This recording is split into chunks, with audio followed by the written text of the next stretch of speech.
Hello, doctors. Welcome to this episode. We have a guest today, Dr. Dianah Lake from Maryland. She's an ER doctor, but she has broken loose from the golden handcuff and is now a fitness coach for professionals. In today's episode, she's going to share how she does it and what are her challenges and what are her successes. So welcome, Dianah. Thank you, Ann and Mike. Good to be here. Good to have you here. Yeah, and you are our first guest. I thought you'll be a perfect guest for Doctors Online Success. So why did you, before we started, you had mentioned that you were an employed physician. And Yes. most doctors, after we graduate, well, we either become employed or join a private practice. And most doctors that just finished do not start their own private practice. You were an employed physician. And what made you decide that you want to break loose from that organization, started going on your own? Oh, great question. So actually, I had gone through my own personal fitness transformation. I had recently, at that time, completed a bodybuilding competition and came home with a trophy and was feeling amazing. And people were asking me, how do you do this? Because at that point, I had 2 kids, employed ER doctor, and being able to get in my workouts, my meals, the things that are really challenging for us as physicians. It's challenging for us to get our own well-being in, because it was putting all this energy into our work. So when I actually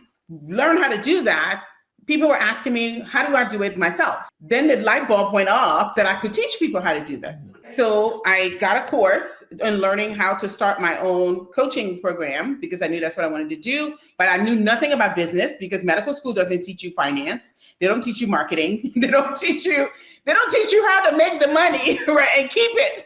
They don't teach you about taxes. They don't teach you about any of these things. We just learn how to treat diseases. And so I was like, I need to learn how to run a business.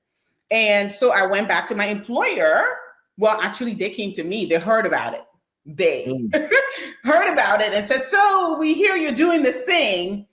And then my director at the time basically he was clearly against it. He was like, why are you doing this? You're already a doctor and da da da da.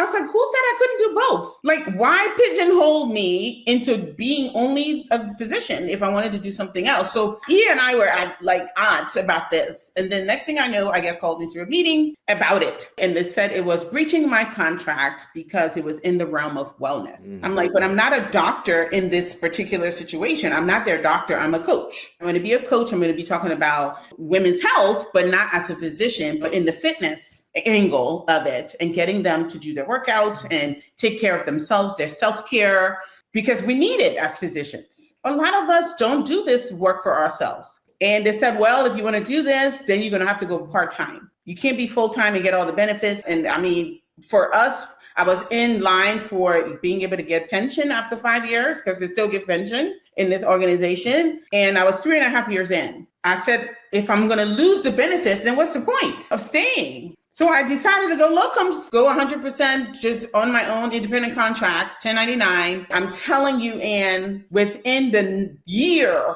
of me switching to locums, I doubled my salary going independent. And I had no idea they were kind of shortchanging us with what we were getting paid, because you don't know what you don't know.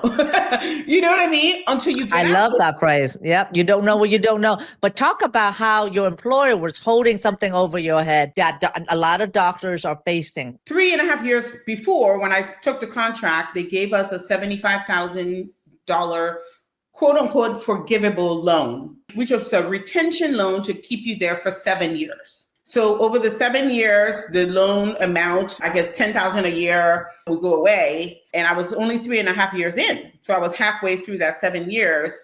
And they said, well, you're going to have to pay the whole thing back if you leave. And a lot of my colleagues who were thinking of leaving at the time stayed, because they didn't want to pay the money back. Some of them had already used it. And so I looked at my situation and I said, well, I'm not going to stay because I really want to do this work.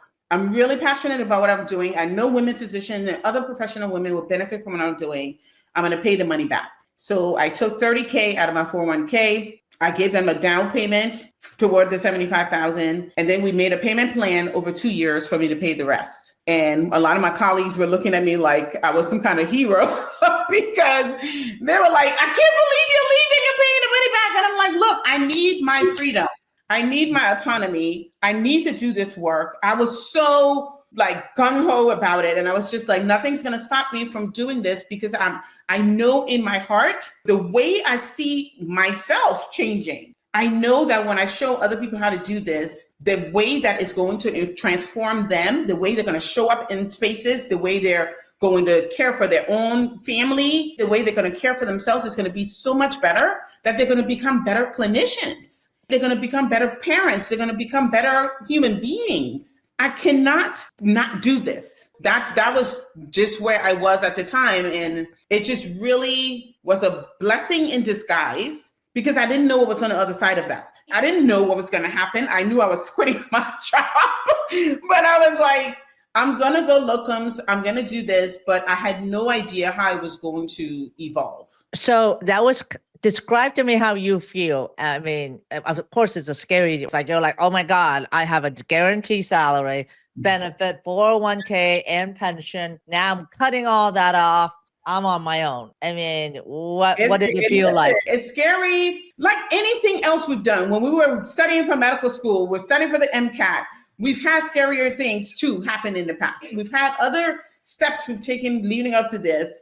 That was when you're applying for residency. It's all these unknowns we've gone through step by step along the way. Going through motherhood, being a special needs mom, getting that diagnosis of autism for my kid. And up to this point, I had really been through a good number of scary things. Actually, that's why I took the position there because I knew I was going to get that money. And back then, 2012, 2013, there was no Habilitative Care Act. So autism care was not covered. So I needed money for ABA therapy, all the things I knew I would need. So I went in knowing what I needed it for. And then when it was time to pull away, I was like, look, I know this work is important to me and I'm going to do it scared. I'm going to do it anyway. The book, Feel the Fear, and do it anyway. I think that pushes you even harder when you don't have something to fall back on. Like when you don't have that safety net of confirmed schedule, I'm going to get paid every 2 weeks, you go harder. So I was nervous doing it, but I knew I needed help. So I raised my hand. I went and got coaching. I went and I joined a 10-month program that will show me how to set up the business, how to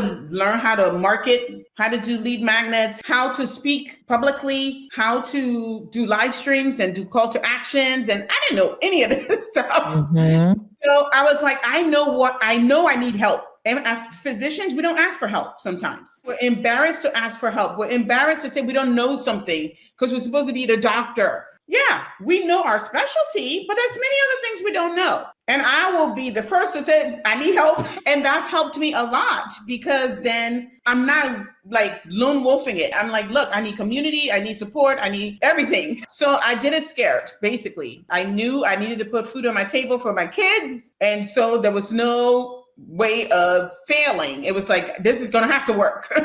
You did something that most doctors don't think about was that you got coaching. And most of even my own experience, I told Mike as well, when COVID hit and I couldn't generate any money in the office and I had an enormous bill, I was facing bankruptcy and I took the money I didn't have in my 401k also and put it into coaching because I knew I didn't know what I didn't know. And that I would be operating blindly if it wasn't for a coach, at least guide me in the direction. And you did that, which was awesome because that's something that most doctors don't do. Like you said, we have this pedestal being a doctor. We should be know-all, smart and all this. And sometimes it's hard for us to raise our hand and say, I need help, even from another doctor. We self-sabotage ourselves by not saying, listen, I need support. And then the hospital doesn't give us much support either. So we're not used to getting support. I complained, like early on in my career, we would have a code. We would have like a young teenager person. Like I remember when I was doing residency in the Bronx,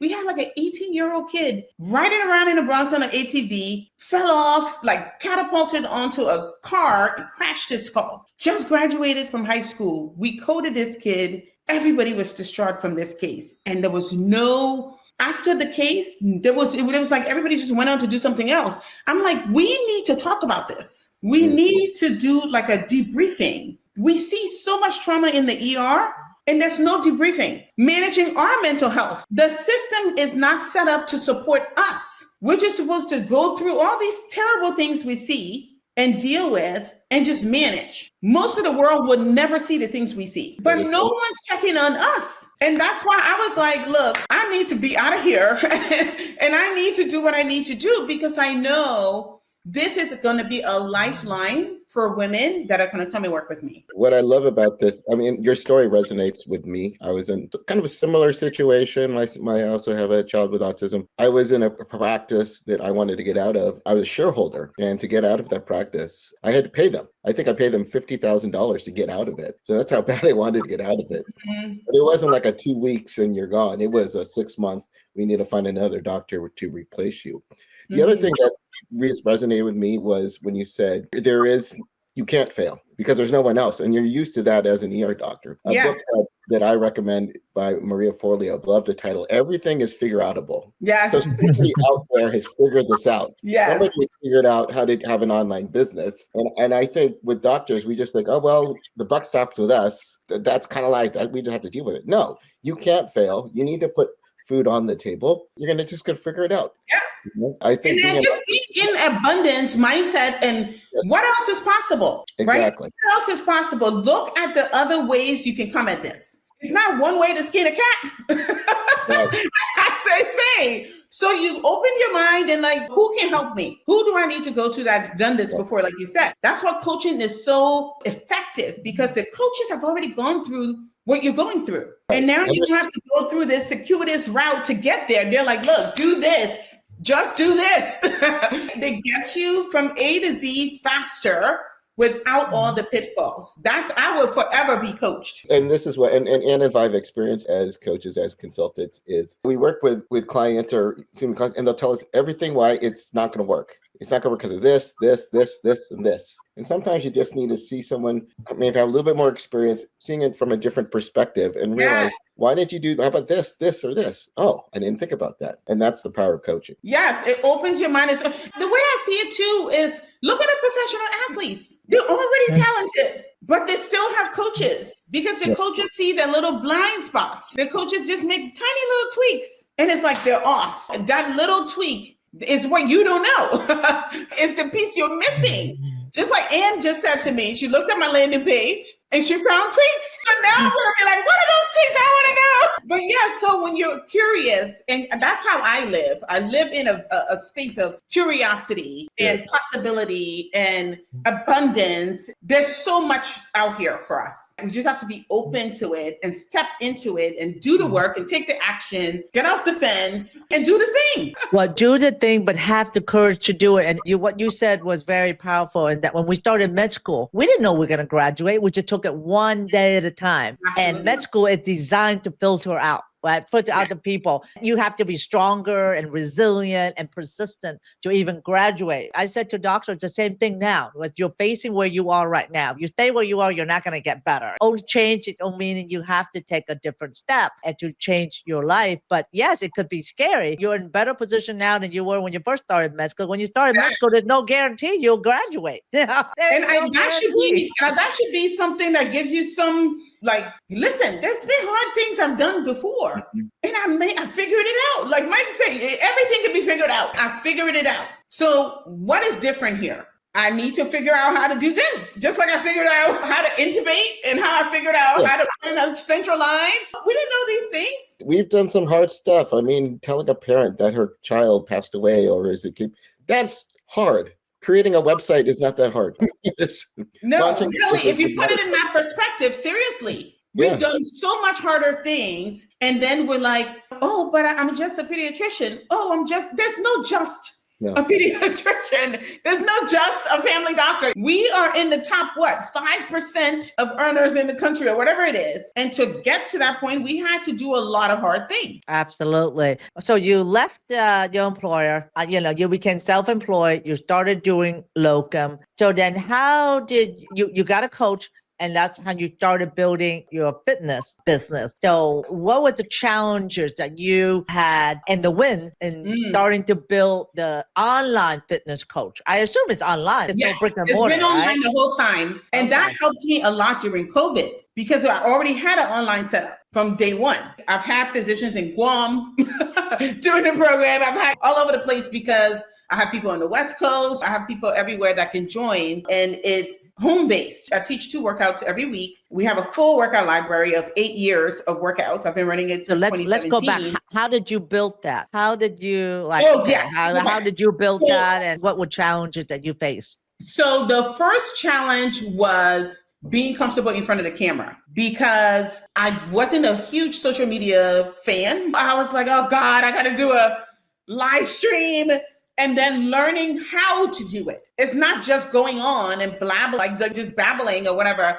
It's the strategy. You introduce yourself, you give a hook of what you're going to talk about to keep them listening. You give your talking points, you close it out with a call to action. I didn't know any of that. Speaking in front of people or speaking to engage your audience was something that was challenging for me initially. So I had to practice looking in the mirror, doing my whole spiel in front of the mirror in the bathroom, seeing my own, like, do I look confident doing it? Would I buy what I'm selling myself? Like, I had to sell myself. I had to get good at selling the thing to me. If I'm enrolled in the idea, I had to enroll myself into it. And then when I felt comfortable and confident that I could enroll me, then I was like, I'm ready to go talk about this with somebody else. So that part of speaking, public speaking, and getting the message out in a way that was compelling was something that was challenging initially. And I really practiced it a lot, like in the mirror, to get me comfortable being in front of the camera. So that was one challenge, just learning how to do it. And I made a lot of mistakes. And that's the piece. You got to be okay with making a mistake. You can't be a perfectionist about this. You can't be like, oh, I did it 3 times, it didn't work, so I'm going to just let it go. No. You got to go again. And who was it? I think it was Dr. Una. I spoke to, she was like, you got to get 99 no's before you get to your yes. So if it doesn't work, you just keep going. Yeah. Every time you do it, you're going to feel a little better. Every time you do it, and I got that from working out. When you start lifting weights, you get nervous because the number sounds heavy to you. Like, I can't lift 100 pounds. It sounds like a lot. But you've picked up a 6-year-old kid before that's 100 pounds. You didn't think it was 100 pounds because it was a child, but it's the same 100 pounds now in a dumbbell. So it's like, you just have to change how you're looking at it. I'm going to keep getting better at this. And I just keep going. And that helped me too, taking some of my fitness mindset stuff and applying it to the things in business that I didn't know. I was like, I'm going to another iteration. Every time I do it, I'll get smarter. I'll learn from what I did wrong the last time, and just keep tweaking and learning from the mistakes, and just continuing to make progress and not look for perfection. That helped me a lot. And then the structure of the course, all of that came from the course that I did, the 10-month program that I did. I didn't have a course initially. Now I have 35 hours of CME. But I built that over time. So as I would get the first cohort, the second cohort would record, my teaching them would be a module.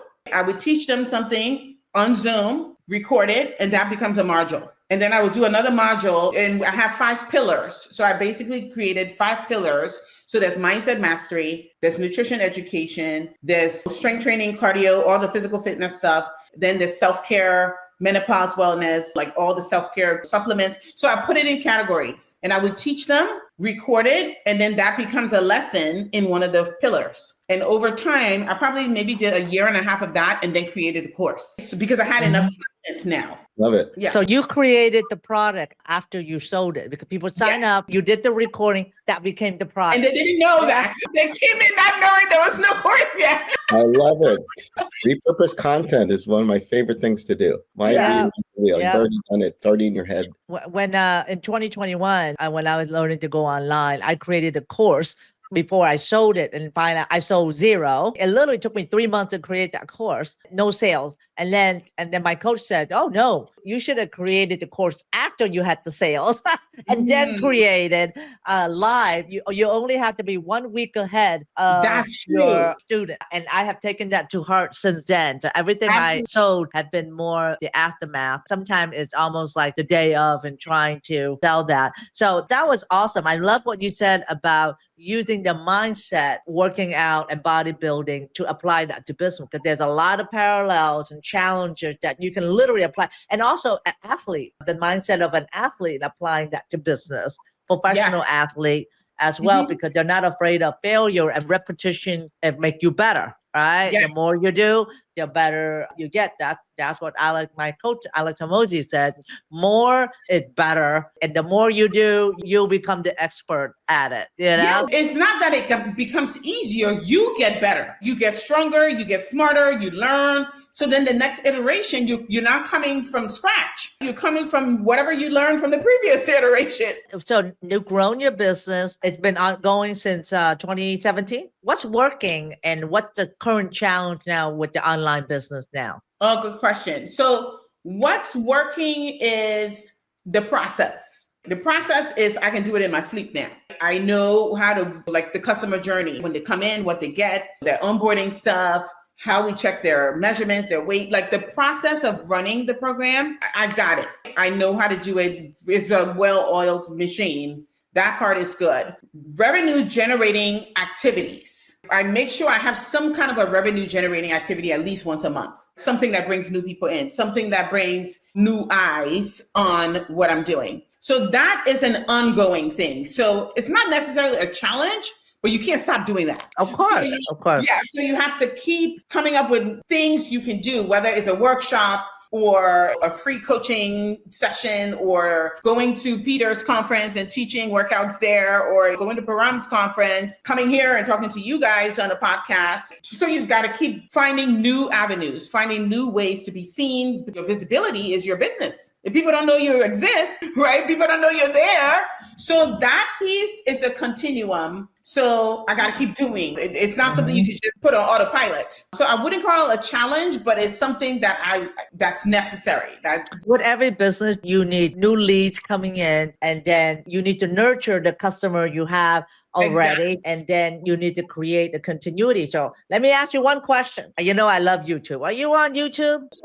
I have like a mini YouTube presence, which is something I know I must change. I have a YouTube page, but I haven't done much with it, honestly. So yes, that's a huge that is area. An untapped market for you. Yeah, your business is very visual, so they want to see it. They need to see it. And you have a very magnetic personality that you will rocket YouTube. We're here to tell doctor to go on YouTube and make money online, because that's how I did it. I went on YouTube in 2021 on the brink of bankruptcy, and that's how I'm able to get lead to come into my brick and mortar, my office. So I still practice in my office and pay me $15,000 and up. I don't do any ads, but that allows me to sell a course, have a membership, and have brand deals and have licensing deals. I just thought of another thing that I'm getting money from that I didn't even think about, Mike, was that I'm getting licensing money from companies that I've worked with for like the last 4 years. And I didn't think about it until I saw the check the other day. Oh, forgot about that. So anyway, but it allows me to have. Isn't it nice to have money coming in? You forgot about it. I literally forget about it until I saw the check the other day, because my husband's our CEO and he just deposits stuff. He just and I'm like, oh, I've forgotten, because I talk about 18 sources of income that you can generate from being online. The more I talk to Mike, the more I realize, oh, there's another one I didn't even think about. The point is, it's the lowest hanging fruit that a doctor can do is go on YouTube so people can see who you are, see how lovely you are, see what an expert you are, and tell them what problem you solve and how you can do it. That's all you need to do. I treat men with the most complex thing. That reinforcement, because I know this. I know that's the one. I do decent amount on Instagram and Facebook, but YouTube I know is completely untapped market for me. And I have so many videos. I'm just going to get my VA on it. You have so much. And that's the thing. I mean, Instagram, Facebook, those are good, but Instagram, it's temporary. They just move on. YouTube is there forever. Yeah. So when you're looking up this, and you're looking for a different exercise, they're looking for physician fitness, you need to be there. And it's the next search. It's the search engine. Yep. Absolutely. Yeah, it's the second largest engine, and you can build a media company with that. I know a personal trainer. She's only a personal trainer. She lost 50 pounds, and now she's helping a lady lose weight. It's a $40 million a year business just from helping women lose weight, eat better, and exercise. But how she grew was YouTube, and I know about her business model. So number one thing is go on YouTube, show people how you can help them. So easy. The same thing that you're doing with the videos as well. The one thing about Facebook, Instagram is that the content that you put out there is not evergreen. It literally stays minutes to hours and it's gone. It doesn't cycle, it doesn't show to your viewers. Studies have shown over and over again that your highest buyers that pay you money come from long form YouTube. So long form YouTube is the one that convert lifetime value of buyers. So the challenge that you're facing is generating leads to your business, what you need to do. But there are ways to do that you can leverage your time. So what's your revenue target for this business? My revenue target for this business, I mean, I can see it well into, like you're saying, this woman has a, what was it, $40 million enterprise? Yeah. So I really see it being a 7-figure business. I think the YouTube piece is a huge piece I'm missing now. And then opening it up to other high earning professionals, because from the beginning, I was working primarily with physicians, but we have a lot of other professional women that have the same challenges we have.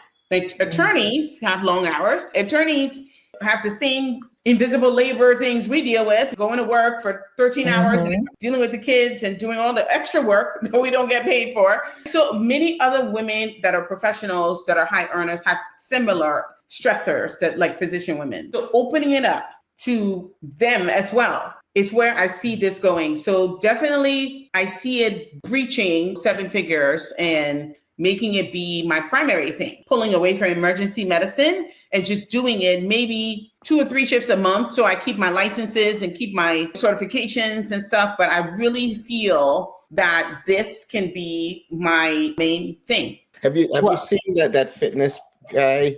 He targets men, but his lead magnet says, "Are you looking to lose weight? And do you make over $100,000 a year?" Yeah. Have you seen it? No, I haven't. So he just calls I it have out. seen that. Yep. Yeah. I saw that on YouTube. So he calls you out by your paycheck.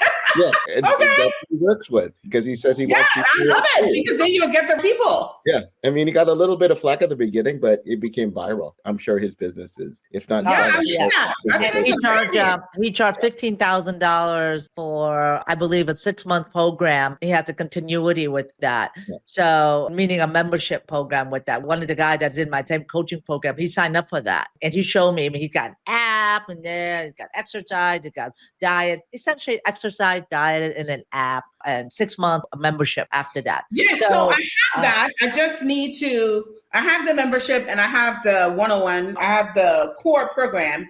And then I have the membership program, the month to month after, like, once you've done it. So I have that structure, but it needs to scale. It needs to reach more people. It needs to be, like you said, on YouTube. I feel like that's the bottleneck for me right now is exposure, visibility. Absolutely. Right? That's what marketing's about.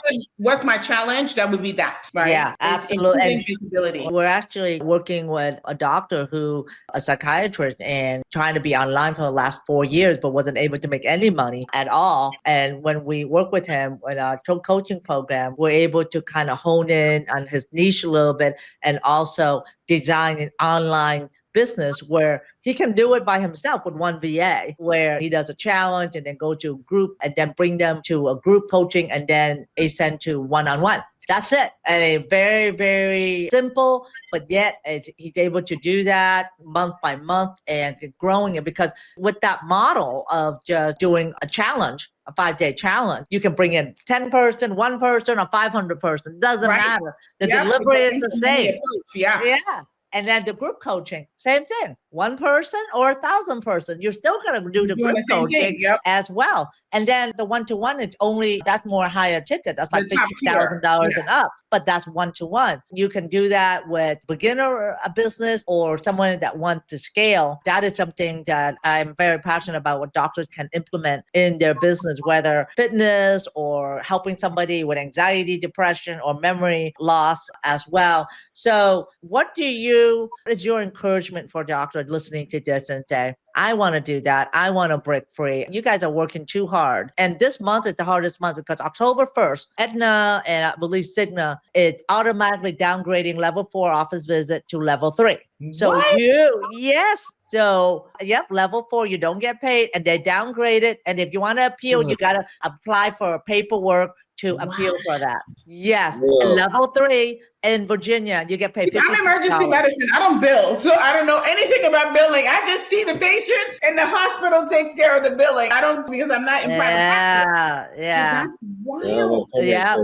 That's essentially cutting the legs off a private practice doctor doing outpatient visit. And so that's for outpatient visit. I don't think it's applicable for in the hospital ER visit, but that's for the 992-114, 992-13 office visit. So it's essentially they're trying to kill private practice and more so for doctors to realize and that. And now we're going to do direct pay. I mean, you're going to have to. If some people will have to do direct pay to be profitable. But to answer your question, what would I say to physicians? That's a great question. The first thing that just popped in my head is our mental health. The statistic for physicians, 300 to 400 physicians take their lives annually in the US. That really should not be. I mean, we are leading that number, which is not a number you want to lead. Physicians of all professional groups, we are harming ourselves, taking our lives, having mental health issues, not asking for help, suffering, emotionally, mentally suffering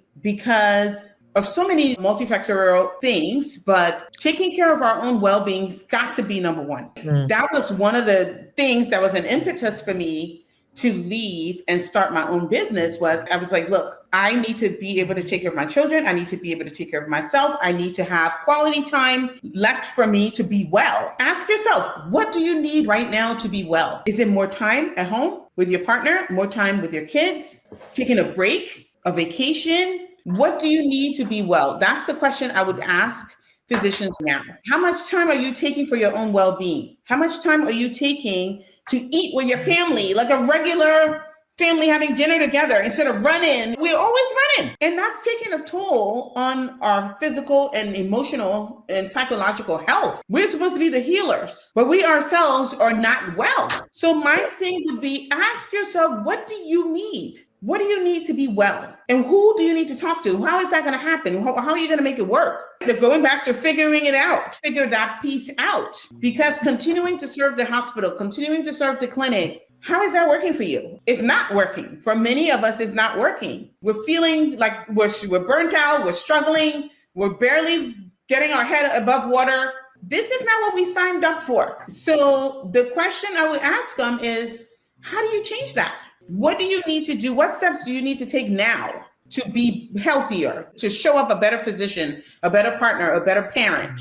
That's a heavy question, but I think it'll give some reflection and introspection to how are you showing up for yourself? Absolutely. And I absolutely love that at this point. It's really because we hear stories like that all the time, especially when we were doing our hot seat last night. So tell us how professional and physician can work with you to improve their mental and physical well-being. Well, I have a free Facebook group. It's called Professional Women Getting Fit. I sent you the link.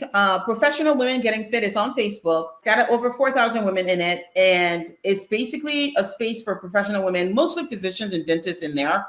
There are 2/3 physicians and dentists, but there are other professionals in there as well. And we do challenges. Sometimes I'll do a 5-day challenge. I'll do a masterclass. I'll do live workouts. We talk about nutrition, self-care, menopause, and all those things in there. I do menopause wellness as well. That's one of the arms of my business. So I help women who want to lose weight, who want to feel stronger. Some people don't want to lose weight. They just want to tone and have more energy. Some people want to work on their self-care and menopause wellness. So if that's any of the stuff that you're challenged with, you have the link. I sent you my link that they can book a session with me, but they can come into the free group, Professional Women Getting Fit. That's free. If they go to Dr. Di Fitness, which is my Facebook page, there's a link on there for them to book a session with me. And I also have a promotion going on now for my group program and my one-on-one program. And I had sent all of that to you. That promotion goes till Sunday. So if they wanted to join us, we have our fall cohort going on right now. They can join us so they can finish this year without gaining more weight with the holidays coming I was in Dunkin' Donuts waiting for my car to be fixed this morning, and I saw a muffin in there that was 600 calories. I was like, a muffin. Yes, so we're in that sugar time. Halloween with all the candy, and then Yeah. Yeah. giving. What the heck were you doing Dunkin' Donut? That's not fit. It was right next to the Kia place. It was right next to where I have my car. My car was getting serviced, so I went in there and I got a green tea. And I'm looking at all this stuff in there, and I was like, "Oh my God, I'm going to do a talk about this." So now I got new content to talk about. There you go. Absolutely. We'll put the link on how you can get into Dianah's world, because she's got a whole lot of gold to offer you on your health journey. I truly believe that if you healthy and fit mentally and physically, you will become a better business person, a better dad, mom, brother, sister. Overall, it spread into your whole well-being. So having said that, thank you, Dianah, for being on this podcast, being with us. And of course, my colleague Mike, always here. I tend to always talk more than you do. I don't know why that is. He always complains that I talk more than he does. We always have long meetings. Hey, it's all personality, right? So doctors, you have seen how Dianah do it. Let's all say together, you are our doctor boss. All right, Dianah, your You're turn. Dr. Boss. Let's go. Dr. Boss, Dr. Boss. Yes, All right. yes.